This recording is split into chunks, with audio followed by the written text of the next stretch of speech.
Bienvenue à tous dans cet épisode de La Lettre Pro, le podcast IA, où chaque jour, nous vous apportons l'actualité professionnelle de la radio et du podcast. Je suis Brulatour, le rédacteur en chef de La Lettre Pro. Aujourd'hui, nous allons explorer les développements récents dans le monde de la radio et du podcast. Voici un aperçu des titres du jour. Un hub éditorial partagé entre RFI et Deutsche Welle à Bucarest. France Inter met Paris à la carte avec François-Régis Gaudry. Et comment la radio doit sortir de sa zone de confort pour avancer en 2026. Nous parlerons aussi de la formation pour les dirigeants de radios associatives par la SCOL, la présence de la BBC et Global dans le top 25 des podcasts au Royaume-Uni et bien plus encore. Commençons par un développement majeur dans le paysage médiatique européen. Un hub éditorial partagé entre Radio France Internationale et Deutsche Welle a été inauguré à Bucarest. Ce projet a été officialisé le 2 décembre 2025 par Marie-Christine Saragosse, présidente directrice générale de France Média Monde, et Barbara Massing, directrice générale de Deutsche Welle. Ce nouveau hub vise à renforcer la collaboration entre ces deux entités médiatiques, facilitant ainsi la production et la diffusion de contenus éditoriaux communs.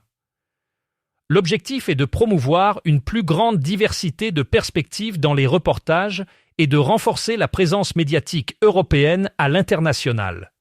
Le choix de Bucarest n'est pas anodin, car la ville est considérée comme un carrefour stratégique en Europe de l'Est, offrant un accès privilégié à de nombreux marchés voisins. France Inter a lancé une initiative gastronomique innovante intitulée Paris à la carte, avec le critique culinaire François-Régis Gaudry. Cette série d'émissions explore les trésors culinaires de Paris, mettant en lumière la richesse et la diversité de la scène gastronomique de la capitale française. François-Régis Gaudry, connu pour son expertise et son amour de la cuisine, guide les auditeurs à travers une variété de plats et de restaurants emblématiques de la ville. L'objectif est de faire découvrir des adresses uniques et des histoires fascinantes derrière chaque plat. Cette initiative permet à France Inter de renforcer son engagement envers la culture et la gastronomie en offrant aux auditeurs une expérience auditive immersive et enrichissante.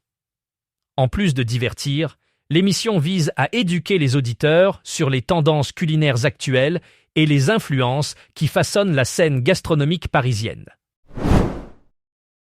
La radio doit sortir de sa zone de confort pour évoluer en 2026, comme le souligne l'édition de novembre-décembre 2025 de RedTech Magazine.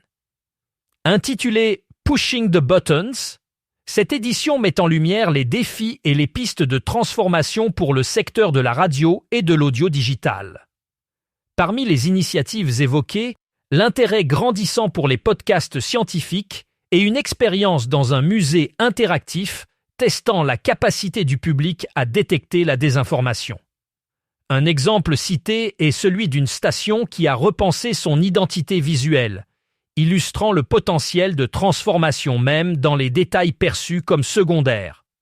Sami Tenkanen, de Bauer Media Audio en Finlande et Suède, mise sur la diversification et la localisation pour répondre aux pressions du marché mondial. L'édition insiste sur l'importance de la voix humaine et présente des innovations technologiques pour ceux qui aiment encore appuyer sur les boutons. 2025 a été une année riche et l'édition appelle à envisager un 2026 encore plus stimulant. La SCOL s'engage dans une nouvelle initiative destinée aux directeurs et directrices de radios associatives. En 2026, elle proposera une formation en ligne d'une durée d'1 an conçue pour répondre aux besoins spécifiques de ces professionnels. Cette formation se concentrera sur les compétences essentielles à la gestion d'une radio locale, telles que la stratégie, la communication, la gestion, le cadre légal et le mécénat. Afin de développer un programme pertinent, la SCOL a lancé une consultation auprès des professionnels du secteur. Ceux-ci sont invités à remplir un formulaire avant janvier 2026 permettant d'identifier les priorités et les attentes en matière de formation. Le parcours sera modulable et adapté aux diverses réalités du secteur. De plus, certaines radios pourront participer en tant que structure pilote pour tester les modules avant leur lancement officiel. La SCOL vise à faire de cette formation une référence avec l'ambition d'obtenir une reconnaissance officielle et une certification.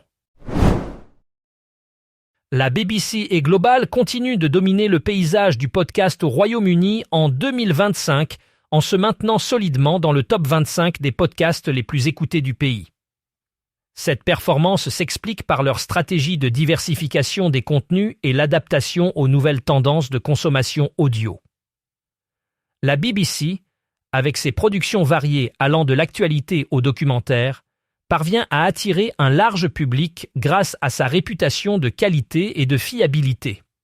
De son côté, Global mise sur des formats innovants et des célébrités pour captiver ses auditeurs. Les deux entités ont su exploiter l'essor des plateformes numériques et des enceintes connectées qui facilitent l'accès aux podcasts. Cette présence renforcée dans le classement des podcasts témoigne de leur capacité à évoluer avec le marché et à répondre aux attentes des auditeurs en matière de contenu audio. Le 13 décembre prochain, la station Sun ouvrira ses portes pour célébrer ses 30 ans d'existence à Saint-Nazaire. Cet événement marquant sera l'occasion pour les auditeurs et amis de la station de découvrir les coulisses de cette radio locale emblématique. Sun, qui se distingue par son engagement envers la communauté locale et sa programmation diversifiée, prévoit une journée riche en animations et rencontres. Les visiteurs pourront participer à des ateliers interactifs, échanger avec les animateurs et découvrir les studios de la radio. De plus, des concerts et des émissions spéciales sont au programme pour marquer cet anniversaire important. Sun souhaite ainsi remercier ses auditeurs pour leur fidélité et renforcer ses liens avec la communauté de Saint-Nazaire. Ne manquez pas cette journée festive qui promet d'être mémorable pour tous les passionnés de radio. Nostalgie Belgique relance son Magic Tour, une initiative solidaire qui parcourt les routes pour collecter des jouets et piles usagées en faveur des enfants défavorisés. Du 1er au 6 décembre 2025, le studio mobile de Nostalgie traverse plusieurs villes de Wallonie et de Bruxelles, avec un premier arrêt à Arlon. Cette opération, qui combine engagement local et diffusion en direct, prévoit 3600 minutes de direct et mobilise plus de 200 bénévoles. Depuis sa création, le Magic Tour a permis de distribuer des jouets à 86 000 enfants et a collecté plus de 106 tonnes de piles transformées en 160 000 € de dons par Bébat. En plus des jouets, l'initiative vise à offrir des loisirs et du matériel sportif aux enfants, grâce aux économies réalisées par les associations partenaires. Les dons doivent être en bon état et adaptés aux besoins des adolescents, avec une préférence pour les jeux de société, les livres et les activités créatives. Radio Player France a récemment renouvelé son partenariat avec les locales, renforçant ainsi leur collaboration dans le paysage radiophonique français. Ce partenariat vise à améliorer l'accès et la visibilité des radios locales sur la plateforme Radio Player, qui est une application permettant aux auditeurs de retrouver facilement leur station préférée. Les locales, un regroupement de radios indépendantes, bénéficient de cette alliance en augmentant leur présence numérique et en atteignant un public plus large. Le renouvellement de cet accord souligne l'engagement de Radio Player France à soutenir la diversité radiophonique et à promouvoir les acteurs locaux dans un marché de plus en plus digitalisé. Grâce à cette collaboration, les auditeurs peuvent profiter d'une expérience d'écoute enrichie, avec un accès simplifié à une multitude de contenus locaux et régionaux. Cette initiative témoigne de l'importance croissante des plateformes numériques dans la diffusion et la découverte de contenus radiophoniques. La radio est devenue un média stratégique pour les opérateurs de télécommunications qui cherchent à atteindre le segment des 18 à 44 ans. Cette tranche démographique, très prisée, est particulièrement réceptive aux campagnes publicitaires diffusées via la radio.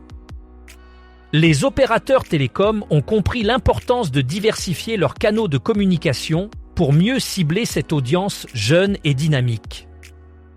En investissant dans des spots radio, ils bénéficient d'un format audio qui permet de capter l'attention des auditeurs de manière subtile mais efficace. De plus, la radio offre une flexibilité inégalée avec des messages pouvant être adaptés en temps réel selon les besoins de la campagne.